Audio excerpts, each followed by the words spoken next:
Welcome back to my channel. তো আগের এপিসোডে লাস্টে আমরা দেখেছিলাম যেখানে হং তার লাভ কনভিন্স করে দিয়েছিল যে তুমি আমার লাইফে ফার্স্ট মেয়ে, যার জন্য আমার মনে ফিলিংস হয়েছে আর যার জন্য আমি ওয়েট করেছি ফার্স্ট টাইম আর তুমি আমাকে ছেড়ে যাওনি। হিউনজন বুঝতে পারছিল না যে সে কি বলবে। তখনই ডোর বেল বাজে, তাই হিউনজন বাইরে চলে যায়। ডোর খুললে সে জানতে পারে মিস্টার ওয়ে এসেছিল কিছু খাওয়ারের জিনিস নিয়ে। হিউনজন বলে এসবের কি দরকার ছিল। মিস্টার ওয়ে বলে অ্যাকচুয়ালি আমার মম বুড়ি হয়ে গিয়েছে, তাই উনি বুঝতে পারে না যে কতজনের জন্য কতটা খাবার বানানো দরকার। কোনো ব্যাপার নয়, যদি তোমার না দরকার থাকে তাহলে বলো, আমি নিয়ে চলে যাচ্ছি। হিউনজন তাড়াতাড়ি ওটা তুলে নেয় এন্ড বলে থ্যাংক ইউ, আমি রেখে আসছি। এতক্ষণে হাঙ্গ বাইরে চলে আসে আর তাকে বলে তুমি এই সানগ্লাস পরে রাতের বেলা কিছু দেখতেও পাও নাকি এমনি এমনি পড়ে আছো। মিস্টার ওয়ে বলে ওসব বাদ দাও, আমি আমার প্রতিবেশী হানিং এর কাছ থেকে জানতে পারলাম তোমাদের মধ্যে তেমন কোনো সম্পর্ক নেই, জাস্ট তোমরা ফ্যামিলি। আর যা শুনে তো হাঙ্গের কিছু বলার মতো ছিল না। আর যখন মিস্টার ওয়ে নোটিস করে যে হিউনজন আর হং একে অপরের দিকে তাকাচ্ছে না আর নাই একে অপরের সাথে কথা বলছিল, তাই সে জিজ্ঞাসা করে কিছু কি হয়েছে। হিউনজন বলে না কিছুই তো হয়নি, চলো বাইরে যাই। আর হংও তাকে ইশারাতেই বলছিল যে চুপ থাকতে। এরপর সে নিজেকে আয়নায় দেখে আর ভাবে আমি এইরকম অবস্থাতে তাকে প্রপোজ করেছি, সত্যি আমার মাথায় কিচ্ছু বুদ্ধি নেই। নেক্সট মর্নিং সে যখন ঘুম থেকে ওঠে সে দেখে ড্রয়িং রুমে হিউনজন ঘুমিয়ে আছে এন্ড তার ফেসে সূর্যের আলো লাগছে। হং বলে আমি বুঝতে পারছি না সে গিয়ে নিজের রুমে কেন ঘুমাচ্ছে না। তার ফেসে যাতে না রোদ লাগে। পর্দা টেনে দেয় অ্যান্ড তাকে দেখে তার কাল রাতের কথা মনে পড়ে যখন হিউনজন তার কেয়ার করছিল অ্যান্ড তাকে বলছিল যদি তোমার এত ফিভার হয়েছে তাহলে তুমি আমাকে আটকালে না কেন, আমি যেতাম না। হং বলে সবাই আমাকে ছেড়ে চলেই যায় যতই আমি তাকে আটকাই না কেন। তার কথার উত্তরে হিউনজন বলে বাট আমি কোথাও যাব না অ্যান্ড তার ফরহেড চেক করে প্রেজেন্ট টাইমে। এইসব ভেবেই হংয়ের অনেক বেশি ভালো লাগছিল অ্যান্ড নিজের রুমে চলে যায়। কিছুক্ষণ পর যখন সেই রুম থেকে বাইরে আসে দেখি হিউনজন রেডি হয়ে গিয়েছে অ্যান্ড সে তাকে বলে আমি তোমার জন্য খিচুড়ি বানিয়ে নিয়েছি। বাট তারা একে অপরের চোখে চোখ রেখে কথা বলতে পারছিল না অ্যান্ড তার দিকে না তাকিয়েই বলে তুমি এই খিচুড়িটা খেয়ে নিও, আমি অফিসের জন্য যাচ্ছি। অ্যান্ড বাইরে চলে আসে। তারপর সে রিলিফ ফিল করে। বাইরে আসার পরও তার কাল রাতের কথাই মনে পড়ছিল যে কিভাবে হং তাকে প্রপোজ করেছে, বাট সে বুঝতে পারছিল না যে তার কি আনসার দেওয়া দরকার। তখনই কিন্ডারগার্টেন থেকে তার কাছে কল আসে যে বলে আপনি অজুর নামে রেজিস্ট্রেশন করিয়েছিলেন, সে আজ থেকে এই কিন্ডারগার্টেনে আসতে পারে। যা শুনে হিউনজন অনেক খুশি হয়। কল কাট করার সাথে সাথে সে বুঝতে পারছিল না যে এই কথাটি সে হংকে কি করে বলবে। আর বাসার ভেতরে হং যে খিচুড়ি খাচ্ছিল অ্যান্ড ওজুকে বলছিল তুমি জানো আজ ফার্স্ট টাইম কেউ আমার জন্য খিচুড়ি বানিয়েছে অ্যান্ড সে খাবার খাচ্ছিল। তখনই তার নজর টেবিলে রাখা একটি আপেলের ওপর যায়, তার একটু অংশ খাওয়া ছিল। সেভাবে হয়তো আমি হিউনজনকে অনেক বেশি আনকমফোর্টেবল ফিল করাচ্ছি। অজু বলে মানে সে হ্যাঁ বলতে চাইছে। তখনই তার কাছে হিউনজনের মেসেজ আসে যে তুমি তাকে কিন্ডারগার্টেনে ছেড়ে দিও। অ্যাকচুয়ালি কয়েকদিন আগে আমি তার নাম ওখানে রেজিস্টার করিয়েছিলাম, বাট এত তাড়াতাড়ি তার সিলেকশন হয়ে যাবে আমি ভাবিনি। হং তাকে দেখে ভাবছিল কিন্ডারগার্টেনের জন্য অজু তো অনেক ছোট। সে তাকে রেডি করছিল, যা তার জন্য অনেক বেশি মুশকিল করছিল অজু, কারণ সে তার মোজা বারবার খুলে ছুঁড়ে ফেলছিল। বাট ফাইনালি তাকে রেডি করে সে কিন্ডারগার্টেনের জন্য নিয়ে এসেছিল অ্যান্ড তার সাথে কথা বলছিল যে এই জায়গাটি তোমার কেমন লেগেছে। তখন টিচার চলে আসে অ্যান্ড সে অজুকে ফলো করতে বলে। আফটার দ্যাট টিচার হংকে জিজ্ঞাসা করছিল আপনি কি তার ড্যাড। হং বলে আমাকে কি তার ড্যাড মনে হচ্ছে, আমি তার আঙ্কেল হয়। টিচার তাকে সরি বলে ফর্ম ধরিয়ে দেয় অ্যান্ড বলে এটাতে সাইন করুন। হং যখন ওই ফর্মে গার্ডিয়ান হিসেবে নিজের নাম দেখে তার ভালোই লাগে অ্যান্ড যার আগে টিচার তাকে বলে আপনি অজুকে এটা বলে দিয়ে যান যে আপনি খুব তাড়াতাড়ি ফিরে আসবেন, নয়তো সে সারাটা সময় আপনার আসারই অপেক্ষায় থাকবে। এরপর সে যখন অজুর কাছে আসে তার অনেক বেশি খারাপ লাগছিল অ্যান্ড তার ওই সময়ের কথা মনে পড়ছিল যখন সে তার ভাইয়ের জন্য অপেক্ষা করছিল, বাট তার ভাই আর আসে না। আঙ্কেলকে দেখে অজু তার কাছে চলে আসে অ্যান্ড অজু তাকে বলে তুমি এখানে তোমার ফ্রেন্ডদের সাথে খেলা করো, আমি খুব তাড়াতাড়ি তোমাকে নিতে আসবো, তোমার ডাইপারের জন্য টাকাও তো কমাতে হবে হবে আমায়, তাই না? আর ছোট্ট উজু যে শুধুমাত্র বলে যাচ্ছিল। এরপর যাওয়ার আগেই উজু নিজের থেকেই তার আঙ্কেলকে হাগ করে। আজ যেন হংয়ের মন উজুকে ছেড়ে যেতে চাইছিল না। ওয়েলসে বাইরে আসার পর ভাবে, আমি এত স্যাড ফিল কেন করছি?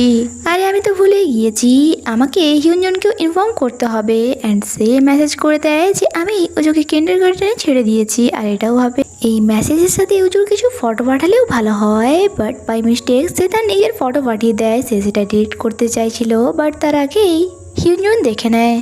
আর হিউনজনও দেখে একটু অবাক হয় যে সে তার ফটো কেন পাঠাচ্ছে আমায়। আর তার ফ্রেন্ড সয়ন যখন দেখে, সে বলে, আরে তোমাদের মধ্যে চলছে এটা কি? হিউনজন তাকে বলেই দেয়, অ্যাকচুয়ালি সে আমাকে বলছিল সে নাকি আমাকে লাইক করে। হিউনজন বলে, আমি তো আগেই বলেছিলাম সে সত্যিই তোমাকে পছন্দ করে। হিউনজন বলে, এমনটা কিছুই নয়, আমার মনে হয় কাল সে ঘুমের ঘোরে ছিল অ্যান্ড কি বলতে কি বলে ফেলেছে, তাই আমার মনে হয় না যে এটা নিয়ে এত সিরিয়াস হওয়ার দরকার। হিউনজন বলে, আচ্ছা তুমি বলো, তোমার মনে কি তার জন্য কোনো ফিলিংস নেই? মানে তুমি কিছু স্পেশাল ফিল করো কি না? যা শুনে হিউনজনের মনে পড়ে যে প্রত্যেকবার যে কোনো প্রবলেমে, যে কোনো সিচুয়েশনে সে হংকে তার পাশে পেয়েছে। প্রথমে আমার মনে হতো যে সে খুব রুড অ্যান্ড জেদি আর রাগী এক পার্সন, বাট পরে আমি বুঝতে পারি সে মানুষ হিসেবে সত্যিই খুব ভালো। হ্যাঁ, শুধুমাত্র সে ভেতর থেকে একটু বেশি একা, ঠিক আমার মতো। এইসব শোনার পর তো ইয়নসুন তাকে বলে, যদি এমনটাই হয় তাহলে তোমরা দুজন একে অপরকে ডেট কেন করছো না? সে বলে, আরে এমনটা নয়, আমার কাছে একদমই টাইম নেই এসবের জন্য।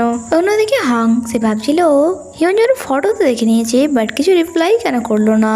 আর এদিকে হিয়নজন সে পার্কিউনের সাথে একটি মিটিংয়ে ছিল। মিটিং শেষ হওয়ার পর পার্কিউন বলে, চলো গিয়ে কিছু পানীয় খাওয়া যাক। অ্যান্ড হিয়নজনও তার সাথে যায়। রেস্টুরেন্টে আসার পর সে এক স্পেশাল ধরনের জুস বানানোর জন্য অর্ডার করছিল। আর যখন এটা হিয়নজন দেখে, সে বলে, আরে এটা তো আমার ফেভারিট জুস, এখনো তোমার মনে আছে? পার্কিউন বলে, হ্যাঁ আমি কি করে ভুলে যেতাম। অ্যান্ড তারা কলেজ টাইমের কথা এখানে বলছিল। এরই মাঝে পার্কিউন জিজ্ঞাসা, উজু কেমন আছে? হিয়নজন বলে, সে একদমই সুস্থ আর ঠিক আছে। আজ তার কিন্ডারগার্টেনে ফার্স্ট দিন। সত্যিই আমি ভাবছিলাম হংয়ে চলে যাওয়ার পর আমি উজুকে কি করে সামলাবো। যা শুনে পার্কিউন বলে, মানে? হিয়নজন বলে, অ্যাকচুয়ালি আমরা 1 মাসের জন্য একসাথে থাকছিলাম, এরপর সে চলে যাবে কারণ 1 মাস কমপ্লিট হয়ে গেছে। যা শুনে মনে মনে পার্কিউন অনেক বেশি খুশি হয়েছিল। অ্যান্ড সে তাকে বলছিল, সত্যি আমারও ভালো লাগছিল না যে তুমি অন্য কোনো ছেলের সাথে একই বাসায় থাকছো। দেখতে গেলে ইনডাইরেক্টলি সে তার ফিলিংস কনভিন্স করছে। নেক্সট সিনে আমরা ডিরেক্টর চুমকে দেখি, সে হাংকে বোঝাচ্ছিল যে অ্যাজ এ ডিরেক্টর তোমাকে কী কী করতে হবে। ইমেজুকে ভিটামিনের ট্যাবলেট দেওয়ার সাথে সাথে তার টাইমলি রুটিন অ্যান্ড খাওয়া দাওয়ার রুটিনও তোমাকে জানতে হবে। হাং বলে, যদি এইসব আমি আগে জানতাম তাহলে এই প্রপোজালটা কখনোই অ্যাকসেপ্টই করতাম না। নেক্সট সিনে আমরা দেখি সে ফটোশ্যুট করছে অ্যান্ড সে এত সুন্দরভাবে ফটোশ্যুট করছিল যে ডিরেক্টর অ্যান্ড বাকি মেম্বাররাও তাকে দেখে যাচ্ছিল। নেক্সট সিনে আমরা হিয়নজনকে দেখি যে কিন্ডারগার্টেন থেকে ওজুকে নিয়ে চলে এসেছিল অ্যান্ড তাকে বলছিল, সত্যি প্রথমে আমি ভাবছিলাম তুমি কিন্ডারগার্টেনে যাওয়ার জন্য অনেক ছোট, বাট তুমি তো অনেক বড় হয়ে গিয়েছো দেখছি, কালও কি তুমি ওখানে যেতে পছন্দ করবে? তারা দুজনে কথা বলছিল, এতক্ষণে সেখানে হাং চলে আসে অ্যান্ড পিকচার বানানোর ব্যাপারটা নিয়ে তারা দুজনেই অনেক বেশি অকওয়ার্ড ফিল করে যাচ্ছিল। অ্যান্ড তারা অন্যান্য কথা বলে যাচ্ছিল যাতে এই কথাটি তারা অ্যাভয়েড করতে পারে। শেষমেশ হিয়নজন বলে, আমি ওয়াশরুমে যাচ্ছি, বাই বাই। আর তার এই বাই বাই শুনে তো হংয়ের অনেক বেশি অদ্ভুত লাগে অ্যান্ড রুমে এসে ভাবে সত্যি সে অনেক বেশি অকওয়ার্ড ফিল করছে। আমি বুঝতে পারছি এইসব আমার জন্য হচ্ছে। তখন তার কাছে ইঞ্জিনিয়ারের কল আসে যে বলে, স্যার বাসা রেডি হয়ে গিয়েছে। যা শুনে হাং বলে, রেডি হয়ে গেছে মানে এত তাড়াতাড়ি? ইঞ্জিনিয়ার বলে, এত তাড়াতাড়ি মানেটা কি? আপনি তো বললেন যত তাড়াতাড়ি পারো কাজ কমপ্লিট করতে হবে। কল কাট করার পর বেচারা হাং ভাবে, 1 মাস এত তাড়াতাড়ি শেষ হয়ে গেল, আমি বুঝতেই পারলাম না। আফটার দ্যাট সে হিয়নজনের সাথে বসেছিল অ্যান্ড তাকে বলছিল, দেখো আমি তোমাকে কোনো রকমভাবে প্রেসারাইজ করছি না, কারণ আমি আমার ফিলিংস লুকিয়ে রাখতে পারতাম না, তাই আমার সামনে এম্বারেস হওয়ার কোনো দরকার নেই। তোমার এমন বদলানো বিহেভিয়ার উঁচু বলতে পারবে। হিয়নজন বলে, আমি তো ভেবেছিলাম যে তুমি ঘুমিয়ে ঘুরেছিলে। হং বলে তবুও এমন বিহেভ কি করা যায় যেমন কি কাল রাতে কিছুই হয়নি। এরপর আমাদেরকে নাইটের সিন দেখানো হয় যেখানে এক পার্সন তাদের রুমের দিকেই আসছিল, বাট ভেতর থেকে হং অ্যান্ড তার দুজনের আওয়াজ শুনে আবার ওই পার্সন চলে যায়। এরপর নেক্সট মর্নিং হিয়নজুন অফিসে যাওয়ার জন্য রেডি হচ্ছিল, তখন কি হং তার মুখে একটি ব্রেড দিয়ে হ্যাভ এ নাইস ডে বলে। আর যখন তা খেতে খেতে সে বাইরে আসে, এসে দেখে কলোনিতে কিছু প্রতিবেশী জমা হয়েছে অ্যান্ড সেখানে পুলিশও এসেছে। ওয়েল দেরি হয়ে যাওয়ার কারণে সে কিছু জিজ্ঞাসা করে না অ্যান্ড অফিসের জন্য চলে যায়। তারপর হং উজুকে কিন্ডার গার্ডেনে ছাড়তে যায়, বাট তাকে ছেড়ে আসতে তার মনই চাইছিল না। ওয়েল সে যখন তার বাসায় ফিরে আসে, এসে দেখে প্রতিবেশীরা কিছু জায়গায় জমা হয়েছে অ্যান্ড মিস্টার ওয়েকে এসে জিজ্ঞাসা করে ভাই এখানে কি হচ্ছে, এটা কি? মিস্টার বে বলে তুমি এই কলোনিতে কি হচ্ছে সে ব্যাপারে খবর রাখো কি? হং বলে কেন, কি হয়েছে? মিস্টার বে বলে কারণ কয়েকদিন ধরে আমাদের কলোনিতে চুরি হচ্ছে, বিশেষ করে সেই সব বাসাতে যেখানে ফিমেল একা থাকে। তুমি হিয়নজুনকে বলে দিও সে যেন সাবধানে থাকে। এরপর হং হানজিং এর হাজব্যান্ডকে জিজ্ঞাসা করলে সে বলে এখনো কোনো খবর পাওয়া যায়নি, বাট এই person red cap and black sunglass পরেছিল। যা শুনে তো হং মিস্টার ওয়ের দিকে ইশারা করে অ্যান্ড সে বলে আবে তুই আমার দিকে কেন আঙুল দেখাচ্ছিস? নেক্সট সিনে আমরা দেখি হং হিয়নজুনকে জানিয়ে দিয়েছিল যে এখানে সিকিউরিটি এতটাও টাইট নয়, তাই তুমি তাড়াতাড়ি অফিস থেকে বাসায় ফিরে এসো। ওয়ানসুন হিয়নজুনকে হংয়ের সাথে কথা বলতে দেখি বলে তা বলো তোমাদের মধ্যে জল কত দূর গড়ালো? হিয়নজুন বলে তুমি ফালতু জিনিস ভেবে নিজের বুদ্ধিটা নষ্ট করো না। আফটার দ্যাট আমরা হংকে দেখি সে তার বাসা ভিজিট করতে গিয়েছিল অ্যান্ড মিস্ত্রিকে নানান রকম বাহানা দেখাচ্ছিল যে মনে হচ্ছে এখানে কিছু প্রবলেম আছে বা দেয়ালে কিছু প্রবলেম আছে।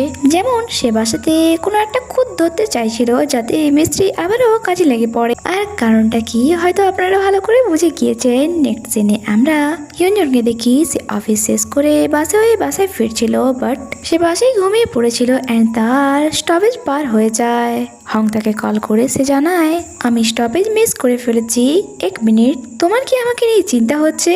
ডোন্ট ওয়ারি, আমি ছোট বাচ্চা ধরি, এমনিতেও এর আগেও রাতে যাওয়া আসা করেছি, তাই তুমি চিন্তা করো না। এরপর সে রাস্তা ধরে যাচ্ছিল অ্যান্ড তার মনে হচ্ছিল যেন পেছনে কেউ আসছে। তার হংয়ের বলা কথা মনে পড়ে যে এই কলোনিতে চোর ঢুকে এসেছে অ্যান্ড সে কিছু দূর যাওয়ার পর যখন পেছনে ঘুরে তাকায় সে পেছনে কাউকে দেখতে পায়, বাট সামনে যখন ঘুরে তাকায় সে হংকে দেখে রিল্যাক্স ফিল করে। সে এত ভয় পেয়ে গিয়েছিল যে সেখানে কিছুক্ষণের জন্য বসে পড়েছিল। হং বলে আমি জানতাম তুমি এই রাস্তা ধরেই আসবে, বাট তুমি এত ভয় কেন পেয়ে আছো?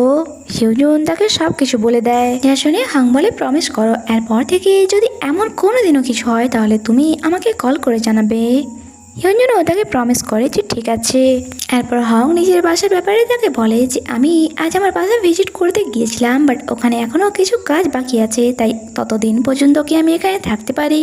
হিয়নজুন যে ফার্স্ট টাইম বলেছিল যে আমি এখানে একদিনও বেশি থাকার জন্য তোমার পারমিশন দেবো না, বাট প্রেজেন্ট টাইমে এসে ইয়েস বলে দেয় যে তোমার যতদিন ইচ্ছা তুমি থাকতে পারো। যা শুনে হং হ্যাপি হয়ে যায়। এখানে হং তাকে একটি পেপার স্প্রে দেয় অ্যান্ড বলে যদি এমন কোনো সিচুয়েশন আসে প্রথমে তো তুমি এই পেপার স্প্রেটি ইউজ করবে। হিয়নজুন যে ভাবছিল এই কেয়ারলেস পার্সনটি এত কেয়ারিং কী করে হয়ে গেল, আর ওই পেপার স্প্রেটি তার কোনো কাজের মনে হচ্ছিল না যে এটা কীভাবে ইউজ করে। আর তাকে দেখানোর চক্করে হং ওই পেপার স্প্রেটি নিজের চোখে স্প্রে করে নেয়, যার কারণে তার চোখ প্রচণ্ড জ্বালা করে অ্যান্ড সে বলে প্লিজ কাউ তাড়াতাড়ি করে অ্যাম্বুলেন্স ডাকো। হিয়নজুন তাকে বাসার ভেতরে নিয়ে যায় অ্যান্ড পানি দিয়ে চোখ ধোয়ায়। হংয়ের এখন অনেক বেশি জ্বালা করছিল যখন হিয়নজুন তার ফেস হাত দিয়ে ধরে বলে চোখ খোলো। হং যখন চোখ খোলে হিয়নজুনকে এত ক্লোজ দেখে সে আবারও গলে যায় অ্যান্ড হিয়নজুন বলে আমি বাইরে যাচ্ছি এই স্প্রেটি সাইড এফেক্ট দেখার জন্য। অ্যান্ড যাওয়ার আগে কোনো রকমে তার পা ফেসলে যায় অ্যান্ড সে পড়ে যেত তার আগে হং তাকে ধরে ফেলে। দুজনের হার্টবিট অনেক বেশি ফাস্ট হয়ে যায়। হিয়নজুন দৌড়ে বাইরে চলে আসে অ্যান্ড সে ভাবছিল এটা আমার কি হচ্ছে। অ্যান্ড ওয়ানসুনের বলার কথা তার মনে পড়ছিল যে এখনো বেশি দেরি হয়নি, তাই তুমি তাকে কনসিডার করতে পারো। নেক্সট সিনে আমরা পার্কিউনকে দেখি, সে বলছিল আজ আমাদের খুব ফেমাস একটি কোম্পানির সাথে মিটিং হতে চলেছে, কিছুক্ষণের মধ্যেই তারা এখানে চলে আসে। আর হিয়নজুন হংকে দেখে অবাক হয় আর তার সাথে সাথে একটি স্টাফ বলছিল এই ছেলেটিকে তো আমি কোথাও যেন দেখেছি।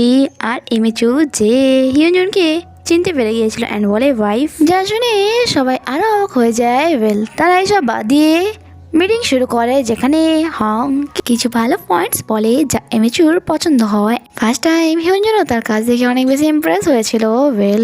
মিটিং শেষ হওয়ার পর পারকিউন বলে, চলুন আজকে আমরা একসাথে লাঞ্চ করি।